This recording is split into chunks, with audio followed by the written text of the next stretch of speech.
Oke, kita lanjut ya.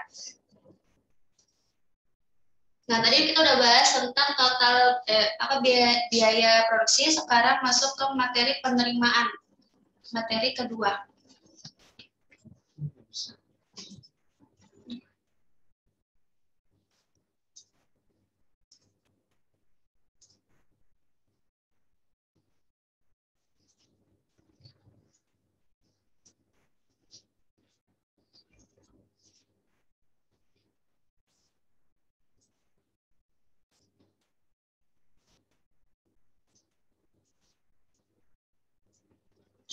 Ya.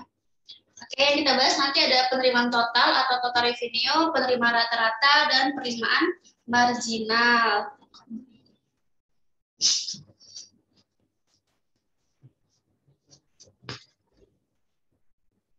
Ini bisa lagi.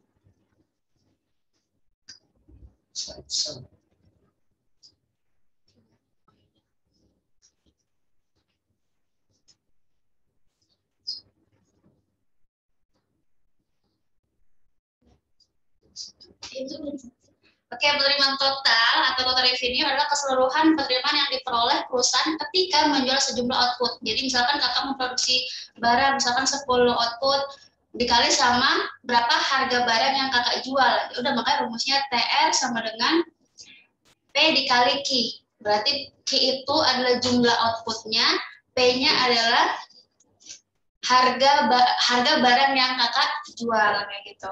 Oke? Ini gampang lah ya, rumusnya TR sama dengan P dikali dengan Q. Lanjut ke penerimaan rata-rata. Nah, penerimaan rata-rata adalah penerimaan yang diperoleh perusahaan ketika menjual satu unit output. Tadi kalau di biaya produksi ada biaya rata-rata atau AC, kalau di penerimaan ada AR. Rumusnya mirip-mirip, AR sama dengan TR per Q. Nah, ini kenapa dia AR sama dengan P? Tadi kan TR itu rumusnya kan P dikali Q, ya kan? Nah, kalau kita jabarkan, berarti AR sama dengan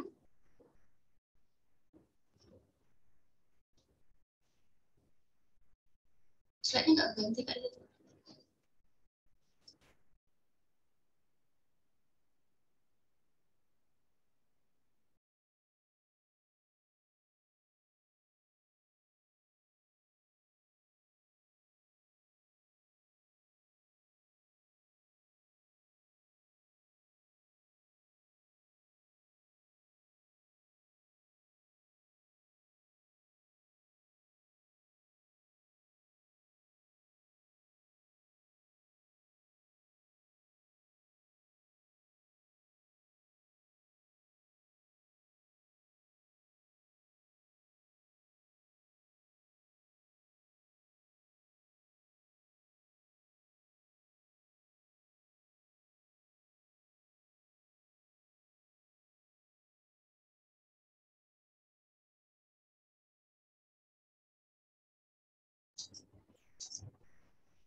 Bentar ya, jaringannya lagi susah.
Oke,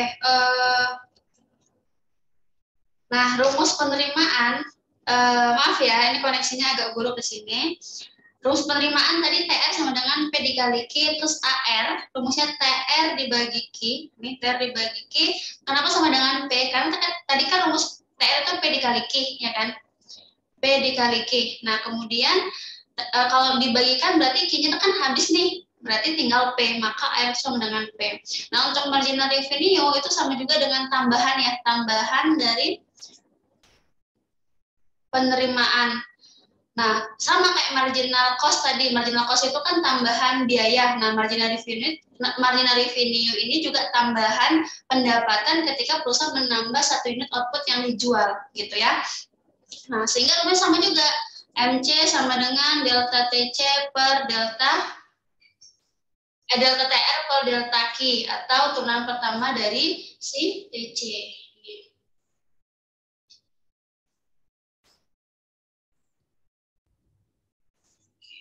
Kalau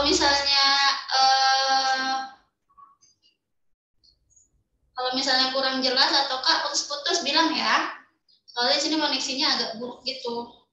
Oke, tadi itu udah kita bahas tentang penerimaan. Sekarang laba perusahaan. Laba perusahaan, bentar ya, lagi loading.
Ya, oke, tadi kita bahas tentang laba. Sekarang laba perusahaan. Laba itu ya udah selisih antara total penerimaan yang diperoleh perusahaan dengan biayanya. Makanya udah kita bahas tentang total revenue, juga udah kita bahas tentang total biaya. Nah, maka rumus dari laba TR dikurangi TC. Nah, laba itu sendiri terbagi menjadi dua, laba akuntansi dan laba ekonomi.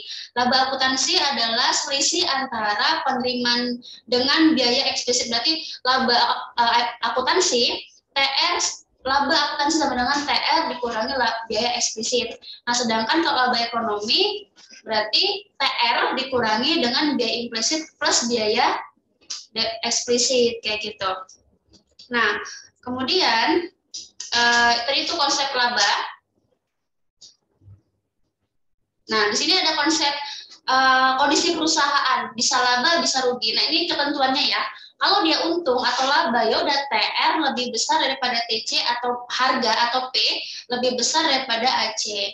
Nah, rugi, kalau rugi ini ada beberapa kondisi. Yang pertama rugi tapi tetap masih bisa beroperasi dengan catatan atau dengan syarat TR-nya lebih kecil dari TC tapi masih lebih besar daripada TVC. Dan P-nya lebih kecil daripada AC, sedangkan P-nya masih lebih besar daripada AVC. Itu dia kondisi di mana rugi tapi masih bisa beroperasi. Nah, break even point atau titik impas. Jadi ya udah pas-pasan gitu, di mana pendapatan sama dengan biaya atau TR sama dengan TC, dan harga barang sama dengan biaya rata-ratanya atau P sama dengan AC. Nah, shutdown point atau titik gulung tikar, dia udah ngap-ngapan nih, mau tutup nggak ya gitu ya. Di mana TR sama dengan TVC atau P sama dengan AVC. Nah, kalau dia tutup, udah bangkrut kayak gitu ya, TR lebih kecil daripada TVC atau P lebih kecil daripada AVC gitu. Nah, ini ada kurvanya. Kamu lihat yang di tengah-tengahnya ini itu dia laba. Kalau yang kurva TR-nya itu yang warna garis warna merah, yang bawahnya itu warna biru ya, TC-nya. Itu kalau yang kamu lihat nih, laba. Yang di tengah-tengahnya ini adalah laba yang paling besar ya. Kalau yang di sini, yang di luarnya itu dia rugi. Gitu. Nah, terus optimisasi, kondisi optimisasi atau syaratnya, kalau dia nanti laba maksimum atau rugi minimum, ini harus diingat di mana marginal revenue sama dengan marginal cost dia sama ya. Itu kalau perusahaan mau mencapai laba maksimum atau rugi minimum. Nah, penerimaan maksimum atau TR maksimum, MR sama dengan 0, kalau biaya rata-rata, tadi kurva yang sebelumnya, di mana AC atau biaya rata-rata berpotongan dengan biaya marginal atau MC.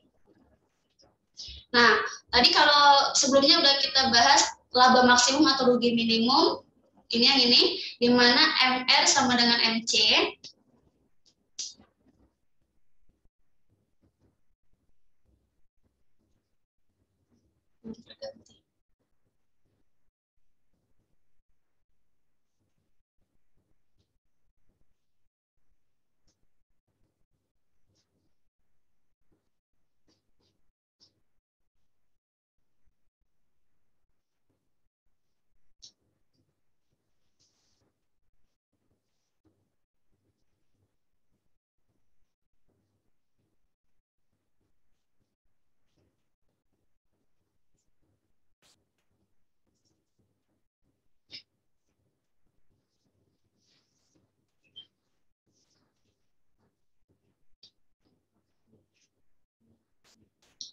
Oke, itu ya tadi laba maksimum atau rugi minimum syaratnya MR sama dengan MC. Terus nanti ada kondisi MR lebih besar daripada MC, di mana perusahaan sebaiknya menambah output. Tapi kalau MR-nya lebih kecil daripada MC, ini kalau MR-nya lebih kecil daripada MC, perusahaan sebaiknya mengurangi output. Nah, tapi kalau MR sama dengan MC, maka itu udah di situ aja dia memproduksinya di tingkat output sekian aja, karena itu menunjukkan kalau dia laba maksimum, kalaupun dia rugi minimum gitu ya. Nah, itu tadi tentang materi tentang biaya produksi, penerimaan, sama kondisi perusahaan laba dan rugi. Nah, mungkin kamu kerjakan dulu TF-nya ya, sekitar 10 menit, nanti kita bahas TF-nya. Gitu ya. Coba dikerjain dulu TF-nya, nanti linknya akan dikirim ke kamu.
Oke, kita bahas ya untuk TF5-nya. Nanti PPT-nya sama pembahasan kuisnya atau TF-nya kakak share. Oke. Nah ini kelihatan ya, atau kamu baca sendiri lah soalnya ya, karena kecil banget. Nomor 1, biaya tetap rata-rata adalah selisih antara biaya rata-rata dengan biaya variabel rata-rata. Nah ini sebenarnya udah ada jawabannya, kalau kamu enggak itu ada bintang-bintangnya ini. Nah jawabannya itu katanya pernyataan atasnya benar, tapi alasannya bawah. Yang atas sebenarnya kenapa? Coba kita baca, biaya tetap rata-rata kan selisih antara biaya rata-rata dengan biaya variabel rata-rata. Kalau kita lihat tadi nih, AC, rumus AC kan AFC tambah AVC. Nah, kalau dibolak-balik untuk mencari AFC kan sama aja AC dikurangi AVC. Makanya pernyataannya benar, bahwasannya AFC itu selisih antara biaya rata-rata dikurangi sama ini biaya variabel rata-rata, gitu ya. Pernyataan atasnya benar. Terus alasan bawahnya, biaya tetap rata-rata akan naik seiring dengan pertambahan jumlah output yang dihasilkan. Salah. Tadi udah kita bahas, jadi ini kalau jelasin lagi, kurva AFC turun dari kiri-kanan bawah. Nah, yang berarti semakin banyak outputnya yang diproduksi semakin kecil. Ini kalau kasih contohnya, kan FC itu nilai tetap nih, kakak bikin 100. Nih, ini bikin Ki pertama 10, Ki kedua 20. Artinya semakin besar Ki-nya kan ya. Nah, kalau AFC pertama berarti 100 dibagi 10, AFC-nya 10. Terus kalau misalnya Ki-nya 20 dengan FC-nya tetap, maka hasil AFC-nya 5. Artinya semakin banyak output yang dihasilkan, maka nilai AFC-nya semakin kecil gitu ya. Maka jawabannya yang C. Lanjut. Nomor 2. Diketahui fungsi biaya total TC sama dengan 2Q kuadrat tambah 16Q tambah 54. Nah, diketahui jumlah outputnya atau Q-nya sama dengan 6. Yang ditanya AVC. Nah, kita bisa pakai bermacam rumus, tergantung sama konteks soal. Nah, bisa rumusnya langsung pakai AVC sama dengan VC dibagi Q, atau AVC sama dengan AC dikurangi AFC. Ya. Nah, karena di soal diketahui TC dan Q, maka lebih baik atau lebih gampangnya kita pakai rumus yang AVC sama dengan VC dibagi Q. Nah, tadi kalau kamu masih ingat, yang VC-nya itu yang ada Q-nya. Berarti kalau dari soal itu 2Q kuadrat ditambah 16Q. Nah, 54-nya itu nggak masuk karena dia dikatakan sebagai FC. Ya kan? Dibagi dengan Q, hasilnya 2Q tambah 16, sama-sama dibagi Q. Nah, diketahui Q-nya di soal itu ada 6, maka 2 dikali 6 tambah 16 sama dengan 28. Artinya AVC-nya 28, jawabannya yang C. Lanjut, nomor 3. Berikut ini hal-hal yang dianggap benar berkaitan dengan biaya produksi kecuali. Nah, langsung aja yang salah itu yang A. Baru kita bahas tadi kan, kurva AC berbentuk horizontal. Nah, kurvanya seharusnya berbentuk menurun dari kiri atas ke kanan bawah. Karena semakin banyak output yang dihasilkan, maka AFC-nya semakin kecil. Tadi udah kita bahas di nomor 2 tadi. Gitu ya, itu berarti jawabannya yang A. Nah, ini pembahasannya bisa kamu baca-baca nanti. Lanjut, nomor 4. Nah, kata di soal ini diketahui Q-nya 7 unit, biaya rata-ratanya 15.000, biaya tetapnya ada 35. Yang ditanya biaya variabel. Nah, kalau kita jabarin lagi, AVC sama dengan VC dibagi Q. Kalau dikali silang, maka VC sama dengan AVC dikali Q. Atau rumus yang lain, pakai VC sama dengan TC dikurang FC. Tergantung soalnya lagi, kamu mau pakai yang mana, gitu. Nah, terus kita AC di sini kan sama dengan TC per Q. Kok dikali silang lagi, maka TC sama dengan AC dikali Q. Dapatlah dia TC, ada FC. Maka kita pakai rumus yang ini aja, yang VC sama dengan TC dikurangi FC. Di sini TC sama dengan AC dikali Q, AC-nya 15.000 dikali 7 sama dengan 105.000. Maka VC sama dengan 105.000 dikurangi FC di soal adalah 35, hasilnya 70.000 ya. Tinggal dibolak-balikin, dimasukin angkanya aja. Jadi jawabannya 70.000. D. Lanjut nomor 5. Tahapan tambahan pendapatan perusahaan ketika output yang terjual bertambah 1 unit disebut. Nah, kalau ada kata-kata tambahan, pasti nanti ke marginal, ya kan? Pendapatan berarti marginal penerimaan. Ini di sini ada beberapa pengertian dari ini ya, biaya marginal juga ada ini tambahan biaya karena bertambahnya 1 unit barang yang diproduksi. Maka jawabannya yang C. Kita lanjut soal nomor 6. AR akan selalu sama dengan, nah ini kita bahas juga, AR sama dengan TR per Q, AR dijabarin di TR, P dikali Q per Q, Q-nya sama-sama dihabiskan, maka AR sama dengan P. Artinya AR itu selalu sama dengan harga per unit. Jawabannya yang E. Nomor 7. Diketahui fungsi TR sama dengan 200Q kurang 2Q kuadrat dan Q sama dengan 10 unit. Nah ini gampang, tinggal dimasukin aja nilai Q-nya ya. TR sama dengan 200Q kurang Q kuadrat, 2Q kuadrat, Q-nya 10, maka dimasukin 200 dikali 10 sama dengan, dikurang 2 dikali 10 pangkat 2, hasilnya 1800. Nah ini gampang. TR-nya tinggal masukin aja nilai Q-nya, yaitu 10. Jawabannya yang E.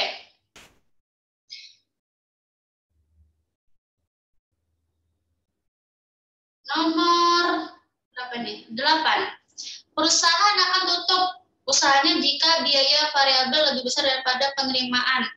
Nah, ini benar kalau kamu lihat di tabel ini, perusahaan tutup di mana TR lebih kecil daripada TVC atau kebalikannya ya, kalau di sini kan TVC lebih besar daripada TR, sama aja ya, itu benar. Sebab perusahaan akan mengalami shutdown point ketika harga jual yang ditetapkan sama dengan biaya variabel rata-rata. Ini B sama dengan AVC. Berarti pernyataan mereka atas bawah benar namun tidak saling berhubungan. Sehingga jawabannya yang B. Nomor 41. Perusahaan akan memperoleh laba maksimum bila berproduksi pada saat, nah ingat ya, laba maksimum atau rugi minimum syaratnya adalah marginal revenue sama dengan marginal cost. MR sama dengan MC. Nih jawabannya yang C. Oke, nomor terakhir. Wow, panjang.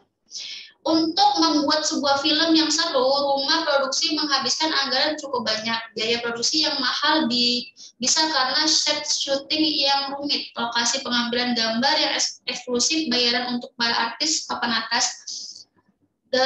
Demi menghemat anggaran, rumah produksi pasti tayang lebih memilih mengambil gambar di dalam studio milik sendiri. Berarti dia memakai faktor produksi dia sendiri gitu kan ya.